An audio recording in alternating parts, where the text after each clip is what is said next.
Job Seeker Nation, and thank you very much for joining us.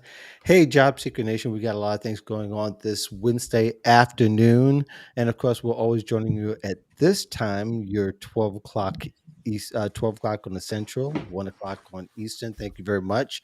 We're always streaming to LinkedIn, Facebook, and YouTube, and Twitter.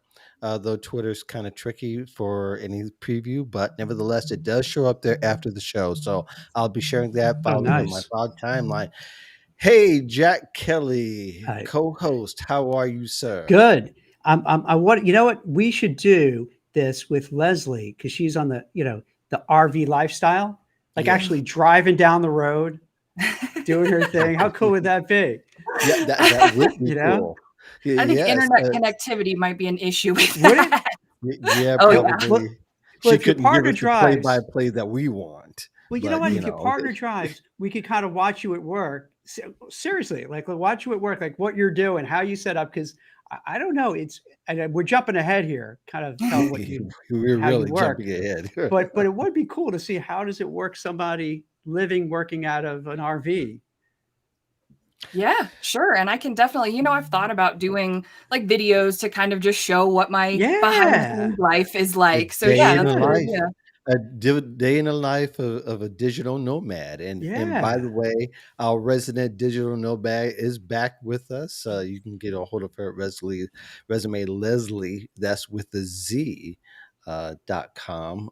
And what state are you in again? You told me, but I want Yep, you to I'm tell in everybody else. Montana. I'm in Montana Nice. right outside of Yellowstone National Park. Good Awesome. That's deal. great. Love Yeah. it. Well, we've got a lot to get to, and I don't want to hold the people up too much longer.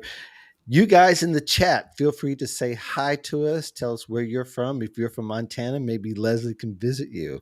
There can't be there can't be that many street lights here in there in Montana, right? So and feel free to talk and also ask questions, and we'll be glad to stop what we're talking about to talk about what you need to talk about. Feel free to ask us questions any point of the show, say hi, and all that kind of jazz. So, the beginning of the pandemic, we had to kind of change our advice because we were anticipating that things would go back to normal like in a month or two. Well, here we are a Yeah. year and a half later, and we're still digging out of this hole, though things look like they're getting better, but there seems to be a lot of activity going on. And I just want to ask your opinions, guys, and your views, and add your expertise and experience where you can. What advice have you heard from the beginning of the pandemic that is probably a bad idea now? I mean, yes, probably, all the stuff we hear, the health stuff, we can avoid that. We're talking about job search related, and we're going to always start with the ladies first. Good, because I don't have Leslie? an answer. So that's cool. Yeah, right. So Leslie, stall for give me some time to think. Yeah, right. Well, I So, don't know. advice you give now that you probably wouldn't have given at the beginning of the pandemic, I or guess vice advice that versa, I would actually. yeah. I guess advice that I would give now that I wouldn't have given in the pandemic is probably along the lines of what you said. In the beginning, it was kind of just, well, chill and figure out what's going to happen and do what you need to do.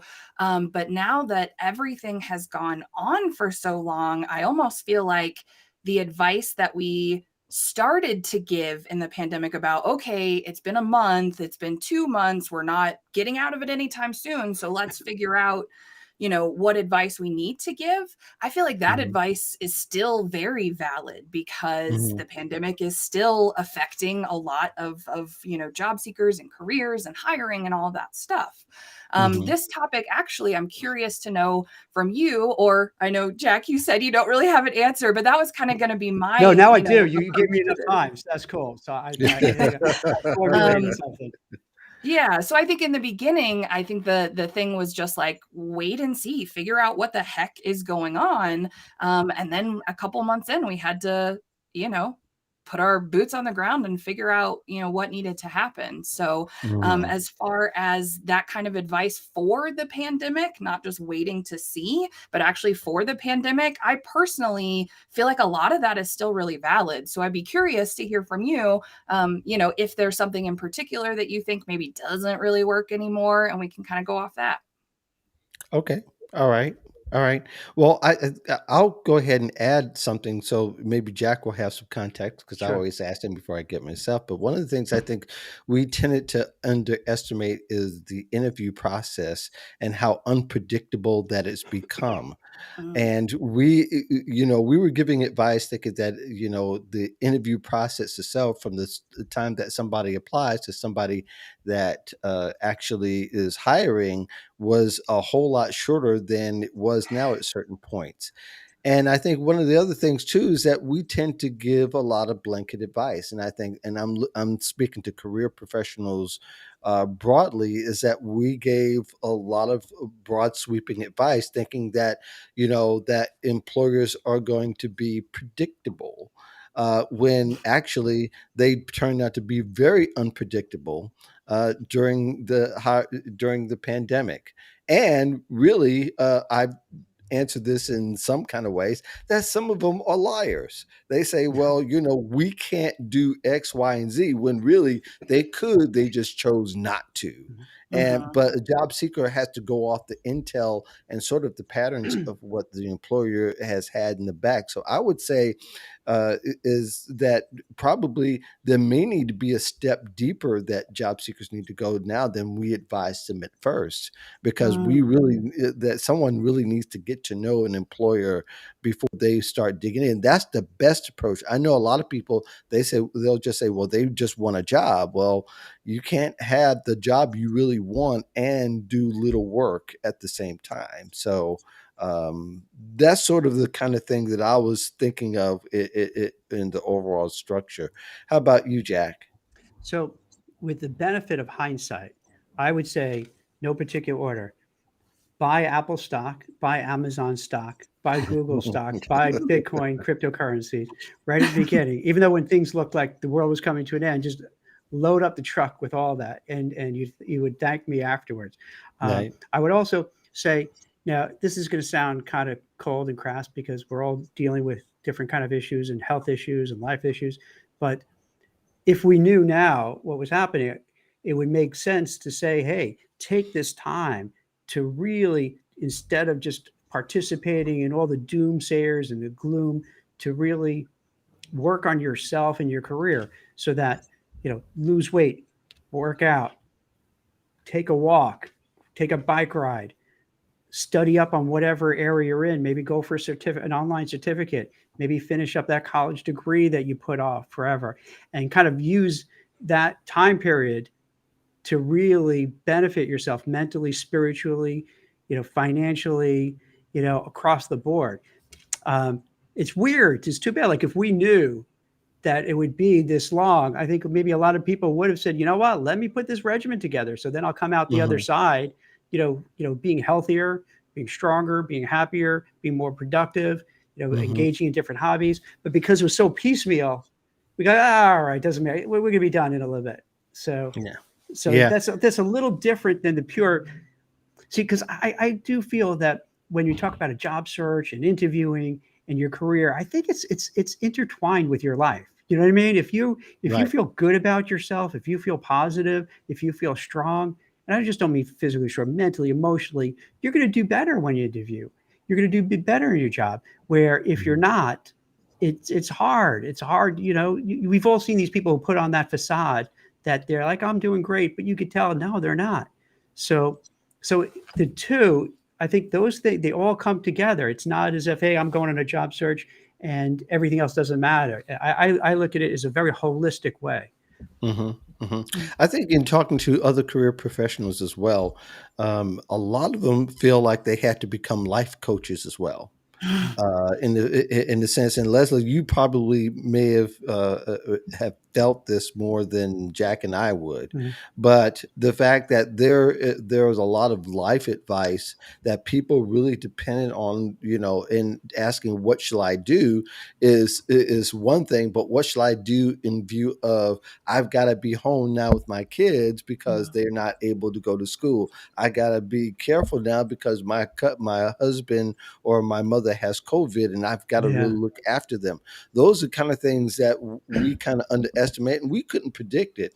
But having said that, knowing that life has taken you away, uh, people still underestimate the value of trying to find the right employer for them, and feeling still a little handicapped, Leslie, in the fact that they can still say no to an employer who's proven to be, not the right fit. Yep. And I think that that definitely has come into the work that I do with clients and job seekers, and what I focus on in general, is that extra coaching piece. I feel like before the pandemic hit and before people started to have this big trend of like mind shift, mindset changes, where they realized like, oh, what I've been doing in my career so far has been kind of just, um, you know, getting by and letting just whatever is be okay. And now I'm realizing the whole world is kind of changing. So now I'm realizing I have the chance to do something different or do something that means something to me. So I definitely think, what you said about coaching kind of being more of a thing, life coaching being more of the process, is definitely Yeah. out there. And I think it's really important for job seekers, just like you said, to recognize that they have that power. That's something that I've been working on a lot over the last year and a half, is to empower job seekers, career changers, people who are looking for something better in alignment with who they are and that makes them feel better when they go home at night. That does take more coaching and more sort of recognition and internal work and all of that. But I think it's so important. And I really love to see job seekers feeling more empowered.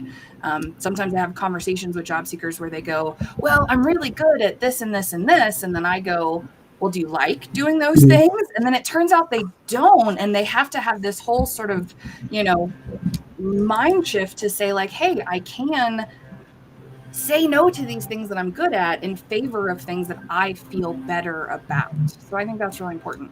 Playing to your strengths, Yeah, I Jack. agree with you. I agree with Leslie. I'm so in agreement because whether you call it a life coach or whatever it is, an important part of moving your career forward, finding a new job, is to feel good about yourself.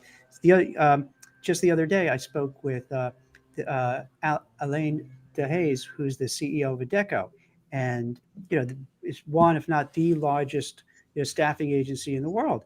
Yeah. And one of his biggest objectives is to help his managers and his team empower workers, help them deal with burnout, to uh, actually for managers to discuss their feelings, and he calls this the great reevaluation, Mm. where hmm like you're saying, Leslie, I think we've all seen it, where people have started to say, what the hell am I doing with my life? You know what I mean? Where am I going?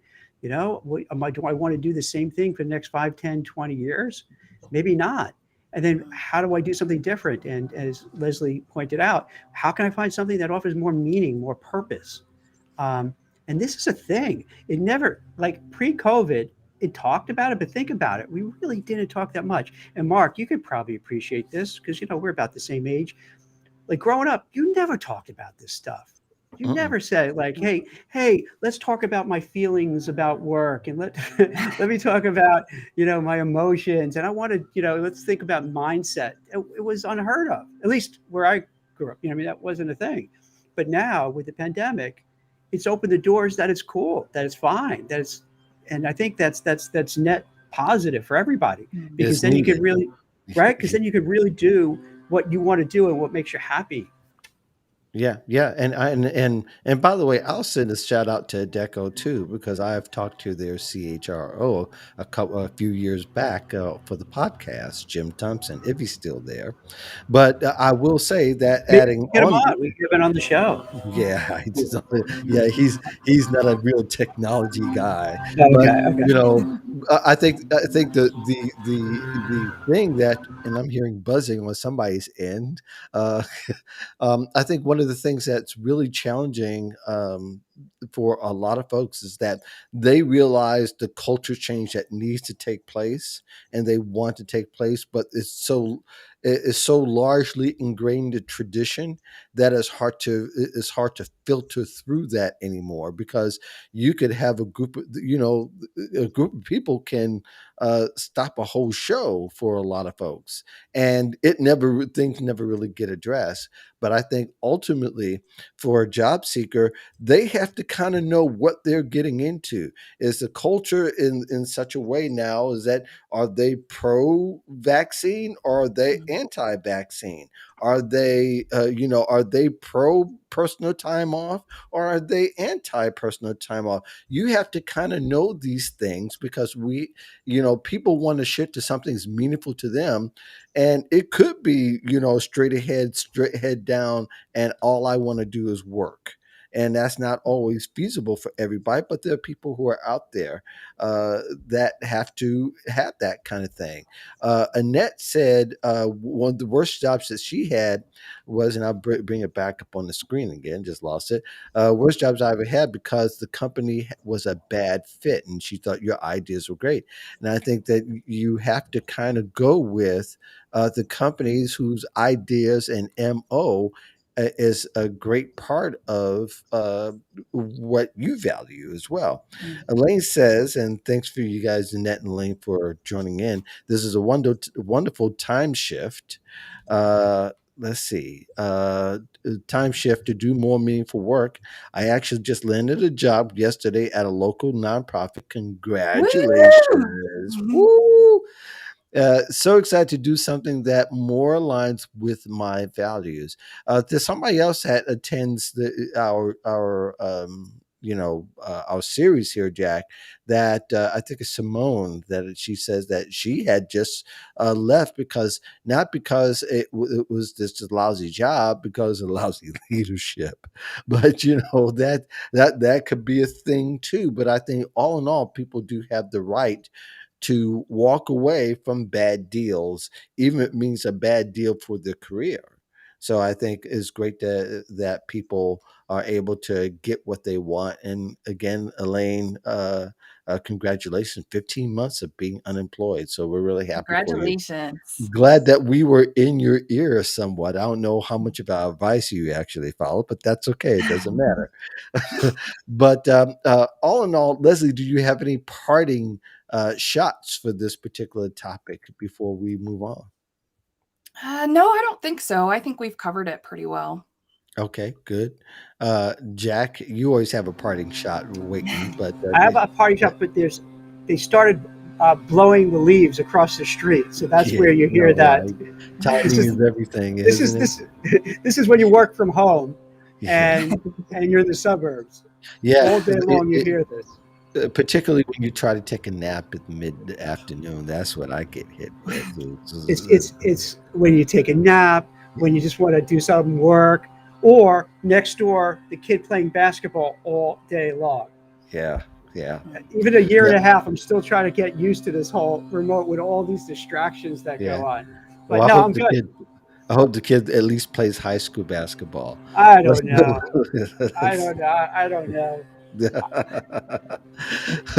Okay, so let's look at another topic, and I think this is very much what we need to talk about and get down to. What are the pros and cons of a job search strategy that includes paying attention to industry trends and perhaps headlines? And I know, Jack, in the past we have said don't look at the headlines, but here we are. the headlines kind of give us a guidance to what's going to come next. So, uh, pros and cons for you, Jack, as far as headlines and what to believe, and somebody who also writes headlines as well. Yeah, Love to hear what you think. yeah. I think it makes sense to really kind of see what's moving, because if you could align yourself with an area that's fast growing and dynamic, that's great. You want to find a place that it's, let's say you're interested in the fintech space, or you're interested in cryptocurrencies. You want to go and seek that out because that's a hot growing area. And if you're on the beginning age, beginning parts of this place, there's so much room to grow. It doesn't mean you have to be the first one in. You could be at the second inning or the third inning and still do phenomenally well. You could be in the fourth, fifth inning and still do really well. So I think it makes sense. If you're looking for a job and you want to do something different, don't just go into an area because you think it's going to make money or it's hot.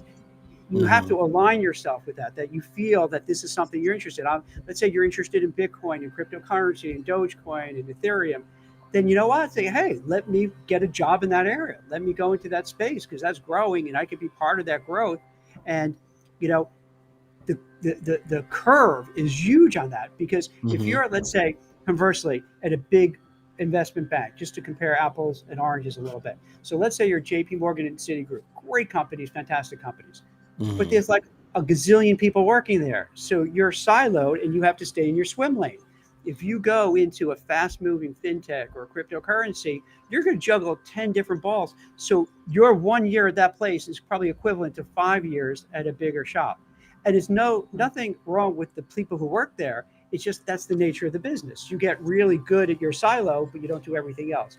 So I think, yeah, you want to stay attuned. What's hot, what's not, because also you don't want to go into an area that's just not doing well. Like, for Hmm. instance, electric vehicles doing well, gas, I mean, dependent on oil, not so much. Now, Right. whether you agree with it or not doesn't even matter. It's what it is, it is what it is. So, do you want to align yourself with a sector that's declining and might not grow, or you wanted to go to a sector that's really dynamic? So, Hmm. it does make sense to kind of keep your eyes open, and if your interests, your background, your experience aligns with something that is growing, dynamic, offers opportunity, heck, just jump on that train, man. Go for that ride. Right, right. Good stuff, Jack. Surprisingly good. Not that you wouldn't consider it, but particularly that was very insightful, and in fact, it informed my thoughts of something else you just said that made me think. So great stuff. Thank you, Leslie.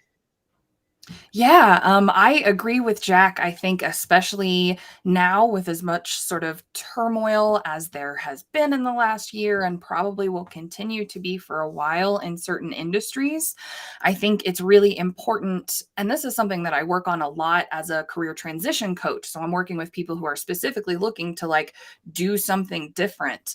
So I Hmm. encourage them to do research on the industry, even companies, um, not necessarily always just headlines, because yes, headlines can inform us, but also we know that headlines are sometimes just written to get the most reaction. So Hmm. getting past the headlines, really kind of trying to read for yourself about what's going on. I totally agree with Jack that it really can help you understand what industries are growing, what industries have sort of a positive future projection and kind of where they're heading. And then it can also really give you an idea of those red flags, figure out what industries or even just companies are not doing as well as others, and especially for career changers, which I know there's a lot of people in this whole sort of great resignation making shifts or changes. I think it's really important, I think like you said, Mark, is that don't don't just change because you think you're going to like it, or because you heard a friend of yours is in a job like that, and that's what they they like it or whatever. Do that Mhm. industry research and figure out what's been going on in the last 5 years, 3 years, 1 year. Figure out what changes are being made. Does it look like they're growing, or does it look like they're shrinking? Does it look like it's positive or negative? I think that industry trends and just kind of research about what's going on in the industry can really help inform someone before they make a big shift, to make sure that that shift is going to be right for them. Yeah, great stuff here. I'm going to take it in a slightly different direction. I want to say what one of the cons Mhm. of paying attention is that people will stifle their job search many times based on a headline or based on the series of things that they may hear, when actually uh, that's not the way they should be informed about a headline. A headline is so you could do more research and to dig a little deeper and start asking the question why, and dig deeper and deeper until it's convincing that it doesn't apply for you. However, let's say that there is a company that you work with or that you want to get into, and that they haven't given raises for a year. Headlines have said that they've gone through major shifts in staffing or in employee hiring, and they've inferred the reason why. So it's good to use that kind of data and intel for you to go in and ask, so how did you guys, and sometimes I believe asking the question you already know the answer because you've talked to employees tells you a lot about the interviewer and the culture of the company. So if you're going, so why did so many people leave this company?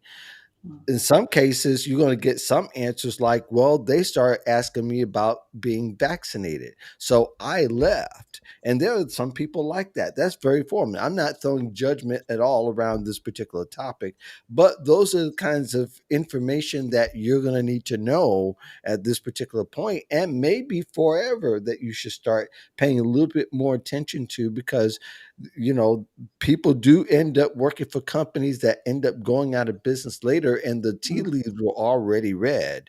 It was just that they were in denial to decide to hire you, and you find out the truth. So I think it is important for you to not depend on headlines as internal motivation, but you should also use it to inform your thoughts and your approach to an employer. And also think about, maybe if you even work for a company, and I wrote a article about this for the Balanced Careers, is that when a company says that they're getting ready to lay off, and you're thinking, oh, this might be time for a raise, it's going to make you look dumb because you're tone deaf. And I think people end up in those situations. And I think that's another way that headlines can be pretty useful for your job search, and really for career advancement overall. Jack, did you want to add? Yeah, sometimes it could be counterintuitive. So let's say, to take Hmm. a contrarian view of it, sometimes good brands, and we've all seen this, you have good brands that just something bad happens. And doesn't mean it's going to be the end of the company, but their reputation short term is a little tarnished. Hmm. People leave. It seems like there's turmoil, but the essence that it's still a good company. So sometimes then you could kind of find a job in that place, because while a lot of people are leaving, a lot of people are freaked out about it. You're like a fireman or firewoman. You're running into the burning building. You say, "All right, I'll come in here. I'll do it. I can do Hmm. this job because I have confidence you're going to turn it around." Now, it may not turn around, or it may, but sometimes, yeah. So you could have, like, Facebook right now, obviously in the news, lots of issues, lots of problems. Yep. They probably might lose people. Um, it could be, if you like Facebook and you feel that, hey, I could work there, that might be a good time to look at it. And you could look at all sorts of other companies like that too, that are going through some challenges, and say, you know what? It's probably harder for them to find talent. They're probably not getting as many applicants as they used to. So if I go there, I'll stand out. So that can work out. So it could kind of work in your favor. Yeah, yeah, Leslie. I think too. I think even taking Jack's advice and even niching down further, people more focused people are in their job search, Mhm. in their specific industry. The more intel they're able to walk into a building, into a meeting, the better they'll be able to discern, whether this is going to be the right fit for them or not. Mhm. Yep, I really like what you said, Jack, about sort of taking that and flipping it on its head and saying, well, okay, I know that there's been some turmoil in this company or in this industry, but overall, it looks like it's going to survive. And I think I could come in and be one of those people that helps to, right the ship and send it in the right direction again. I really like that a Absolutely. lot. And then Mark, I agree with you with the idea that we all think and would like to think that our employer is going to be transparent with us about what's going on. But we all know that a lot of times that isn't the case. So I think informing Yeah, yourself to make the right decisions, even if you're not moving, even if you're not planning to leave, knowing what's going on with your own industry and your own company so that you can either say, ooh, maybe I might want to think about jumping ship, or hey, I was thinking about a raise, but like you said, now's not the right time and I'm going to come across as tone deaf. You're not going to know that unless you're informed. And so I think this research is a way to protect yourself as a job seeker and an employee, to make sure that you are looking after you, because you can't always count on anyone else to do that.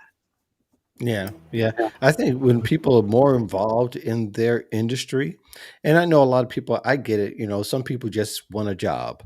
I get that, but I think the whole idea is not just getting the one job; it's being able to look ahead and seeing how your career is going to advance once you get that next job. So you kind of have to be forward thinking.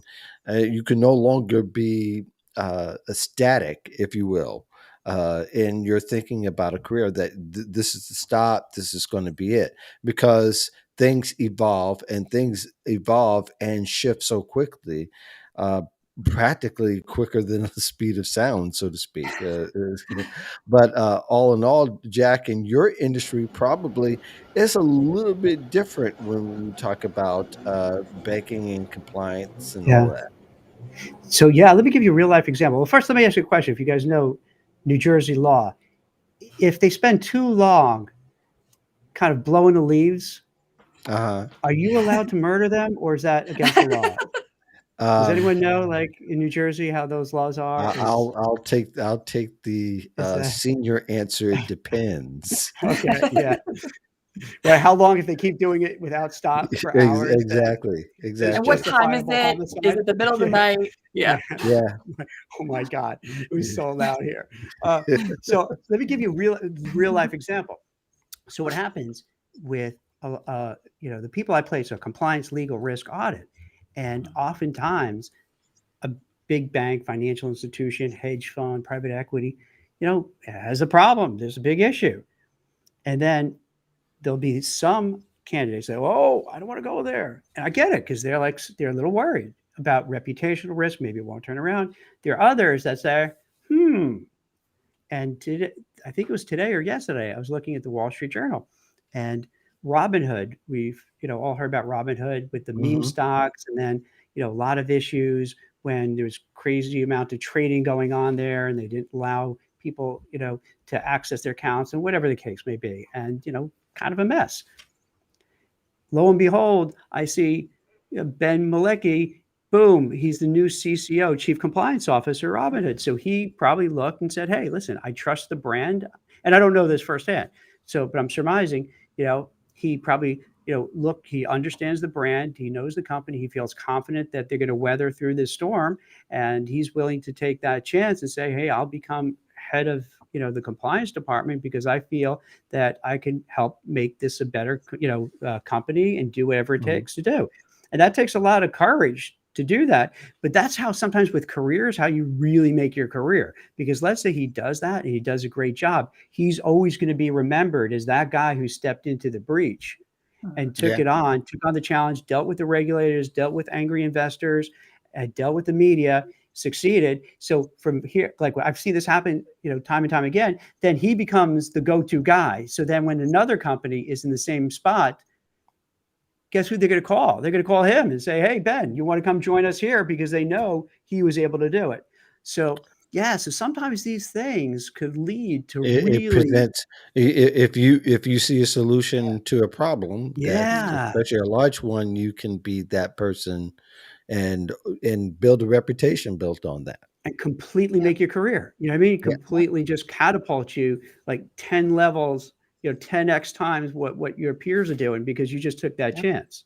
Yeah, yeah, Yep. like, Lee Iacocca is one a good example, somebody Yeah, took on who took Chrysler, a right? dollar right, Mhm. took a dollar salary for the first year, Yeah. turned the company around.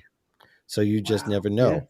Yeah, but And it I've takes a special person to look for to be solution oriented because mhm. we're not naturally trained like that. We're trained to do a job. We're trained to keep the the factory widgets going. We're not Yeah. trained Mhm. to fix the widget in the factory, and that's where the Yeah. difference is. Here's another example, like Ayako. I don't know the guy who took over, but remember when Trump was trying to get rid of TikTok here in the US, and it seemed Yeah, like, okay, the brand would be toxic here in the US.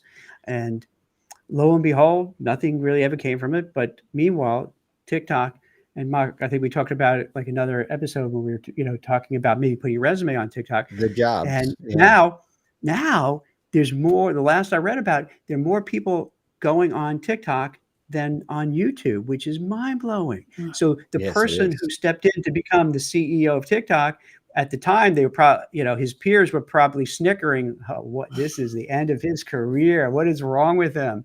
Oh my God, what did he do? He or she do? I think it's a guy. What did he do? And now he's sitting pretty. Like he's like, hey, we're getting more traffic and visitors than YouTube. So that's another example of going into a situation where it's a brand, but maybe it was a little tarnished, taking that risk, and all of a Mhm. sudden, boom! I can't even imagine how much this person's making. Yeah, Yep. yeah. And You brought up a great point, Leslie. I was just gonna say for anyone who's watching this and is thinking, that doesn't sound like a very realistic strategy for my career, or that's only for real big name people or anything like that. I want to let you know that I have worked with many, many job seekers over the years who have basically made their entire reputation on being that turnaround person. And they specifically, when they come to work with me, they're, well into their career and they say, you know what? I'm looking for a challenge. I'm looking for a company that I can come in and turn that around. And when I talk to them, their whole career has kind of been based on that. So I think that's a really important thing to know and internalize, that this isn't just for, big name famous people that you've heard about. That can be you if you, want to do that and feel that you have the strength and the skills and the experience to do that. You can absolutely build your career on being the person who comes in, turns around, rights the ship, does turnarounds that really improves a company that looked like maybe it was going to go down at some point. Lezlie, Yeah, what do you think yeah. about this? So to give the downside of these things, because like I always like to look at and frame things like what's the upside, what's the downside. Mm, So worst that happens is that you go, you try that, you take on that role, and maybe it doesn't work out as well as you would thought it would. But then, okay, so you dust yourself off, say, all right, I tried. Because Mhm. I I feel, and it sounds from the mindset, because Leslie, it's like you seem to be very passionate about that, and so am I, is that the mindset is at least you could look in the mirror and say to yourself, hey, I gave it a shot. I mm, tried, because it's nothing worse than you don't try and then you kick yourself later. So you could always try. And if you're not the one who gets catapulted up and it, didn't really work out as you hope, okay, you learned, you got the experience, you have a story to tell when you go for your next interview, and then you move on. mhm. Yep, and I think that that story to tell is a really important piece. I am a big proponent of the idea that as job seekers, as career people, and just as people in general, we get to control our narrative, and we have to get to where we want to be. If we just kind of let things happen and we never put together the story and connect the dots and kind of piece together why these things that we've done are important, then we're never going to leverage that experience to get higher. We're going to let it hold us down. We're going to let other people's assumptions about this one bad experience that didn't turn out how we thought, we're going to let that hold us down, as opposed to controlling that narrative, figuring out the important pieces that someone needs to know to see the value that you got out of it. And even for you to see the value that you got out of it, those things are really, really important. So I'm glad that you touched on that idea of it's a good story to tell. It really can be, so long as you take charge and make that happen.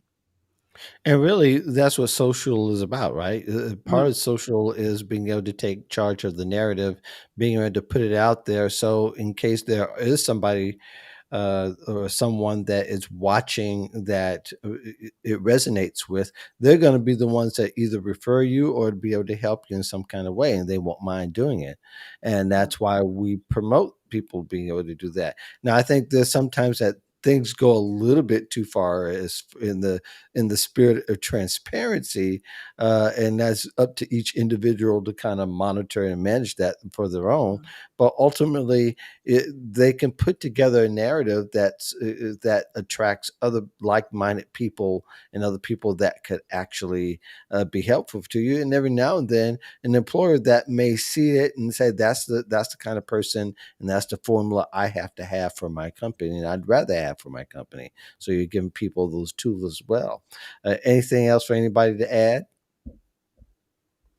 Okay, we're Good. moving right What's next? along. Love Ready it. for this next one? What do you got up your sleeve? So yeah, well, it's nothing that we Let's hadn't see. talked about before, but just your tip or two in finding the right employer in this pandemic.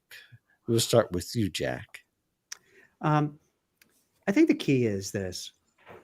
First thing is you have to really do a self-assessment on yourself. What are your skills? What's your background? What are you good at? What are you not good at? What do you want to do? Um, do you want to work also now with the pandemic? You have to think, do I want to work remote? Do I want to get hybrid? Where am I going to feel more comfortable? Um, somebody young might say, hey, I want to get into an office because I want to learn what the heck it's like to be in an office and be mentored and learn. Or you could say, hey, I have young children at home. And as much as I want to be in the office, it's so much better to be home and be able to bring my daughter or son to school and pick them up. So you have to kind of have your mindset, and all those data points first. Then when you look at a company, you see what do they do? Do you have the skills, background for it? And do their values align with your values? So that if you're going to go there and let's take, you're a single mom and you have young children, is that company going to respect that and be behind you? Yes or no? If no, then it's kind of, you cross it off the list and that's, okay, well, find someone who does. So to go back to when we were talking about like holistically looking at things, I think that's what you want to Hmm. do. You want to assess what you could bring to the table, what you're good at, what you like to do, the kind of company that would make you happy and feel empowered and feel looked after, and then, seek that out. Good deal. Love it, Yeah. Leslie. Yeah. I totally agree, Jack, with your sort of starting point that it has to start internal. You have to have a self assessment to kind of understand what is important to you. I really like to sort of emphasize the idea that research, surface level research, will really only get you so far. So you can do Hmm. research about the company and you can look at their website and you can look at some review sites and kind of get an idea of what they're all about. But I think it's important, especially right now when so much sort of change is being almost kind of demanded in the space by job seekers. So many more job seekers are saying, hey, these things are important to me, and it's important to me to find a company that aligns with that. I think a lot of companies are making real lasting change, and a lot of companies are making surface level change that just looks good in the moment, but they're not really doing the internal work to make those things happen. So I think it's important for job seekers to really recognize that yes, the surface level research is important, but then go further. See what you can find about the actual company leadership. See if you can, figure out who's on their board. See if you can figure out where where the money comes from. If they say that they're a company that supports, women and BIPOC population Mhm. in their company, look at their leadership and see if that's true at the leadership level, or if it's just something that they put on their website to try and get a more diverse population to come in at the lower levels. That I think can be really important. And I think some of the things that Mark was mentioning about what's important to you right now, as far as vaccines, or Jack, you were mentioning about remote work, like, go further than just what the website says. Try to find people who work there. See if you can, get somebody who's willing to kind of be honest with you, and tell you whether or not that stuff is just surface level stuff they put out there to sound good, or if it's really true to their company. Yeah, yeah, I really like that, and I'm going to amend that as part of mine, in the sense that I think we talked a little bit about this, Jack, before, but I think Mhm. as more people think about how they want to enter the workplace and how they want to show up and how they want to be, I think it's just as important now to think about how they want to exit a company, and I think how you want that to look. I mean, there's some people who will want to go down with the ship, and that's okay. I don't know. I don't think that's realistic in this environment or going forward. But I think one of the things that people need to think about is going to be need to think about is, at what point would be my cutoff? What point, and do you do that so that you could think about how or if you're going to pivot to another career entirely, because people do take jobs thinking that it's only going to be temporary. And if you talk to JT O'Donnell, every job is temporary, and I think to a certain degree that is true. However, I think there are times when too you need to think about how you're going to leave that job. And I think it's sort of the same way as if you're building a company and thinking about, okay, what would be the cutoff switch? How am I going to exit? How would I want to exit? Do I want to sell the company? Do I want to just leave and move on? Or do I want to go down with the ship? And not none of those three are wrong, but I do think that people need to be a lot more thoughtful and strategic on how they will need to exit. Maybe you need to look at how people are leaving. Are people always leaving by being fired? That's something to think about. And Yeah. what that will, or people always leaving, large portion of people, are they always being laid off? That's an important part of deciding, because you may not want to, or maybe you would, may be more advantage to you and your skill and maybe your goals. But I really think that people need to think a little bit more carefully in how they look at it, because you are these days more of a business of one than you ever been before. So you've got to look out for your own interests, and I think you need to look at the whole spectrum. Jack, what do you think about my analogy, in You the know, sense that people leave? it it's so apropos because for the people watching it, I rudely was on the phone when we were supposed to go live, but I but it was a good reason. It was a good reason because I was speaking to Rick Chen. He's over at Blind, and if you're not familiar with it, it's a platform where people could anonymously talk about their jobs and what have you. And they had a study that fits Mhm. it right, like we do. And they had a study, and these are people who work at like Facebook, Microsoft, Google, all these.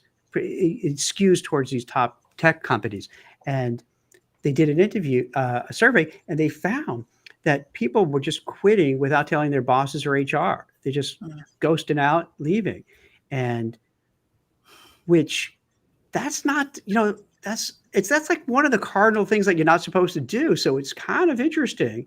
And these are, to get a job at these really prestigious companies, you have to have a really, strong background. And then just to kind of leave, that's telling. That's really telling. Then also, and we've all seen this before. So they've also said there's a high percentage of people who just ghosted out of interviews or who accepted an offer but then just reneged on it and ghosted and never got back. So I found that really kind of insightful.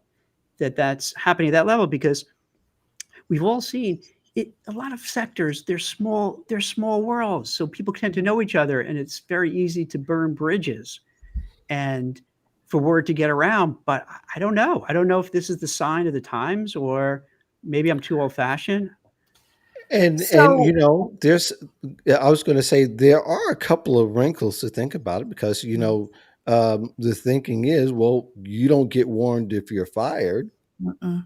Not necessarily. True. You Right. Right. Right. you, Right. You just they let you you go. don't get Yeah, warned it's even true. if you're laid off.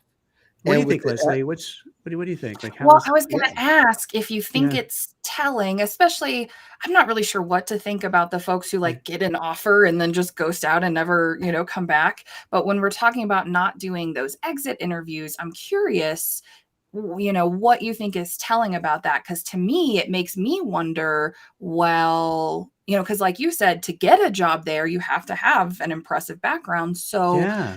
that leads me to assume, correctly or not, that that person is a stand-up professional. So I wonder then, is it them, or is it the way the company treated them while they were there That they that were made that them go, bad.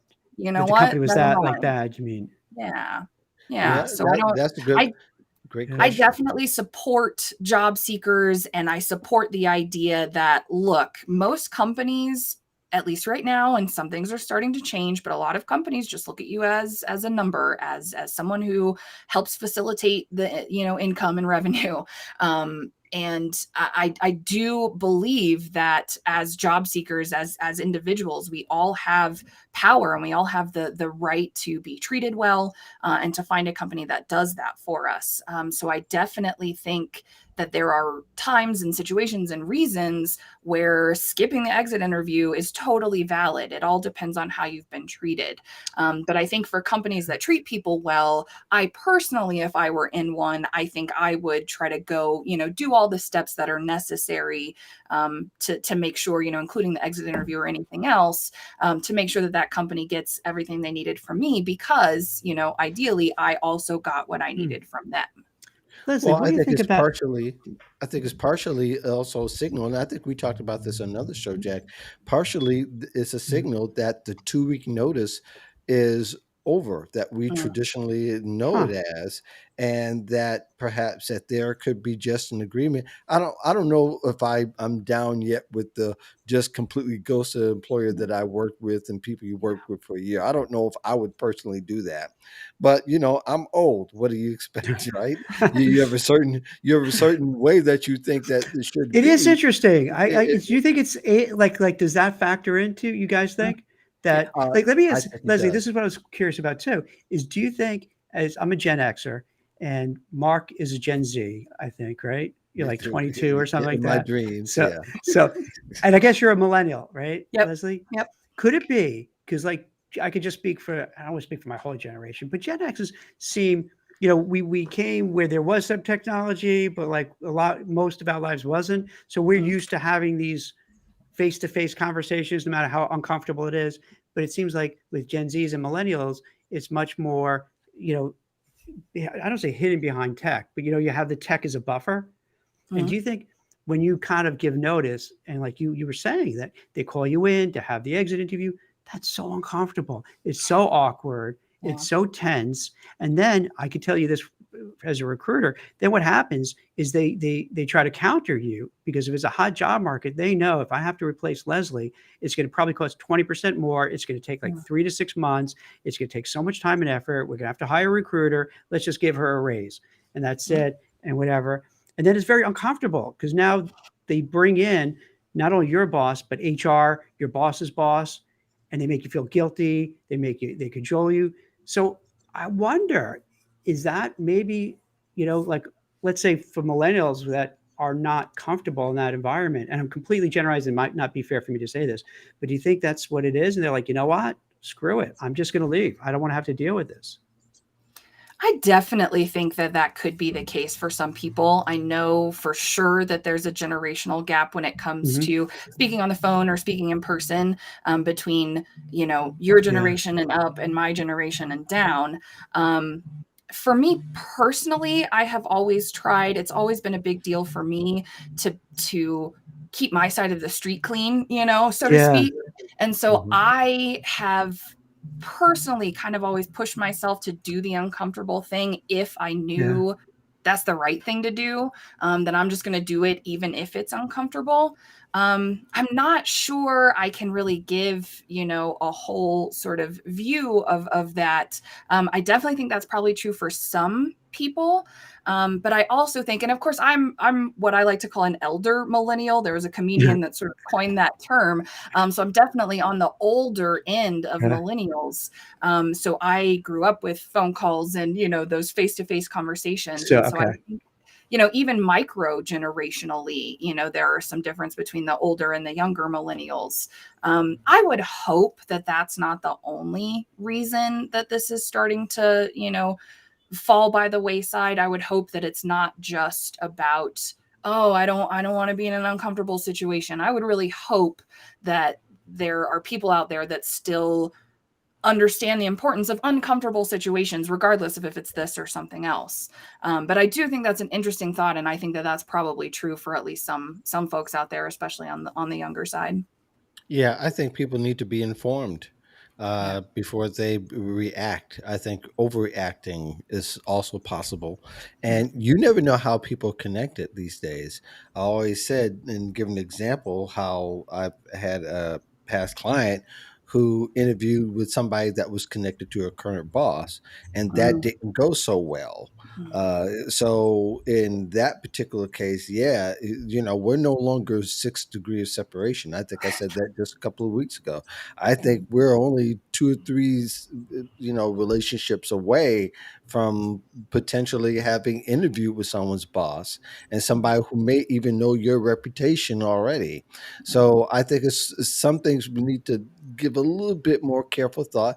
However, I do think that, the things that we think about um, resigning, transitioning, retiring are kind of closing out because, Mm. there are older people who still want to work at 65 and even mhm. at Still 70 need years to work old. Yeah, even. Yeah, Yeah. yeah, and even needing to work, and yeah. some want to work because they Mhm, know that they want to be more active, mhm. just to keep their skills up, or maybe they just love the industry that they're in.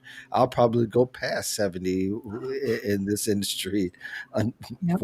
Wow, so unfortunately. that's We'll see 40 how more that years goes. of work for you. Yeah, Damn. yeah, I know, right?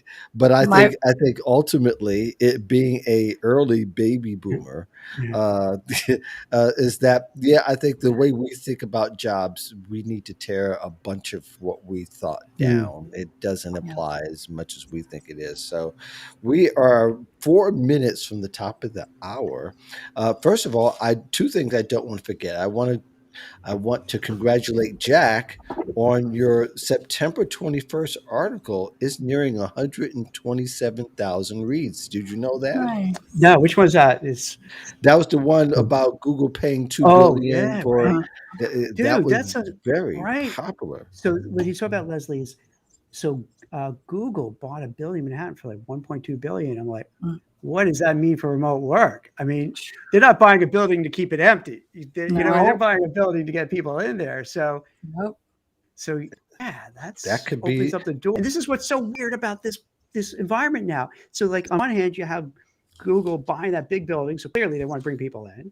But then the mhm. other day, you have PwC Mm. basically saying, "Hey, 40,000 people could work remotely." So Yeah. it's just Yeah. it's You it's you all over the you map. just It's wild, Yep, and so that's why our advice keeps changing from week to week, it right? seems like, when It's we wild. see what says in the tea leaves, and then we're going, "Hmm." So, but I think this is good. This is good for our industry. I think it's good for the workplace that we start to discover and unearth some of the things that can possibly be seen so we can plan our careers accordingly. Hey, So before go we ahead, just Jack. pop, can I ask both of you guys a question? So Sure. Eric was saying, hey, he could do a study for us, a survey. Mm. What what do you think would be a good survey? I'll take him up on it. I don't know if he meant it. You know how some people ask you and they really, don't want to do it, but let's presume we'll follow up. What do you think would be a good survey?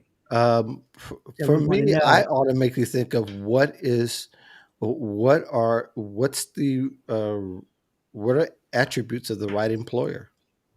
Mhm. Okay.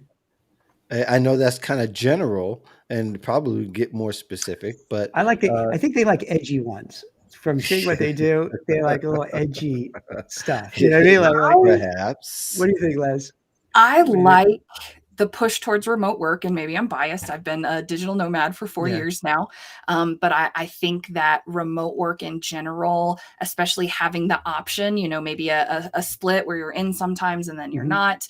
I would like to see more and more and more data come out about that to push more and more companies to be open to that and to not slide back to where we were pre-pandemic, which I don't think we totally will. Right. But the more surveys, the more data that's out there about who wants to work remotely, how do people want to work, I think it will show that remote work is very important to a lot of people in some capacity. And I would like to see more surveys and more data about Yeah. that so that that data is out there so that companies are like, well, okay, I can't ignore it. Let's figure out and get Yeah, remote work more ingrained into company yeah, operations yeah, and back I think office. it would take another pandemic for it to be normalized. Yeah. Yeah. Unfortunately, at this particular point, but who knows? So we'll have to ride that, Jack. We'll see how that comes Yeah. out. See how that goes. I just want to give a shout out to the upcoming guests for the next few weeks. Uh, Next week we have Shelley Piedmont.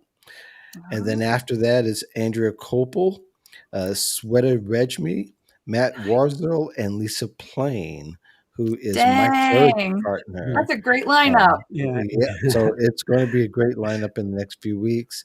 Uh, we're going to close it down because it's a minute to one. Thank you all very much for joining Yeah. us here. We're I just could, here. and Go ahead, Andy has a Jack. good one too about the 40-hour work week or abbreviated week. So that's a good other topic too Oh to ask yeah. them Oh about abbreviated yeah. work weeks. Or Yeah. even the 4 day work week is Yep. another Mhm. one that is probably or maybe even a 3 day work week. Who knows? Yeah. But as this becomes more real as we All go right. on, I think people have to kind of make a All right. And Leslie, next decision time going forward. you'll have your partner drive and you could be working and we could see how cool would that be? Yeah, You're up I for it. That know. would be fun, Yeah, right? Jack and I talking, and all we see is a road, empty That'd road. be yeah, that would be neat. You could show like, hey, we're in, Montana and look what it is. Look what's going Yeah, on out there. that would That would be be fun. something else. So the rest of you, Yeah. we are, and thank you, Andy, Annette, and Elaine, and let me make sure I get everybody. Yeah, I think those are people who comment this week. So thank you very much for joining us. We'll Thank be you. back here 1 o'clock Eastern, 12 o'clock Central next week. And catch your YouTube channel. You can Mm. find us under hashtag Job Seeker Nation and watch the past shows. Thank you very much for joining us. And you all have Excellent. a great week. You Thanks. too. Thanks for having